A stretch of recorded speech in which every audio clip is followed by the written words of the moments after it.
Hi, hi everybody. This is Inga Kimberly Brown.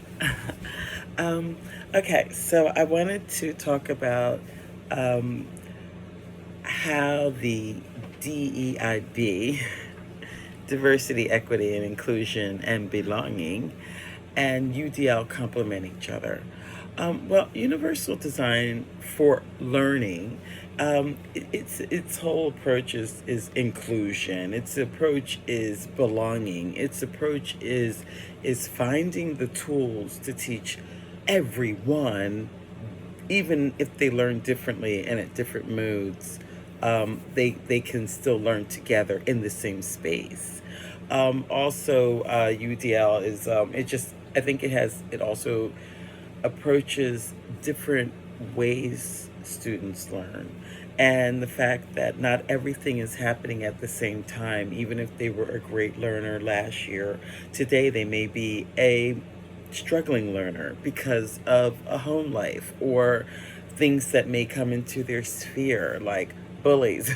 Okay, so that always throws a student off, and we all know that something is changing when a student starts struggling, but it could just be a difference of perception, something going on internally and externally. So there's many reasons of why a student might need more reinforcement or another look at using assertive tools. The same tools that maybe another student is using through an IEP can be just as accessible and helpful to a student that may be having just a bad day and not getting that reading done correctly. So I think that um, the although also let's go back and talk about the DEIB also being used in a different kind of vocabulary setting, like the workplace, and maybe not only being used for our learners in school.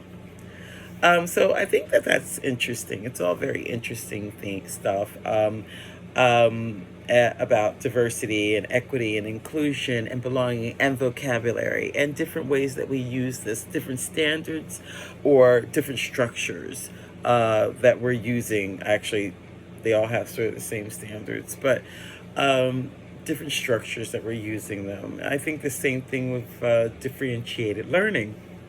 It's the same family as UDL. It's the same family with assistive technology. It's the same family as approaching and addressing the needs of the individual learner or the needs of the individual belonging in a group. So yes, they're very, the DEIB and UDL complement each other. They reinforce each other. And so that's really important. Finding support in this new paradigm of vocabulary, action, and expression. It's also very interesting because it sort of reigns as the principle for all of these structures. And I think I like to call them structures because I feel like each time I read about a new one, it's expanding on another.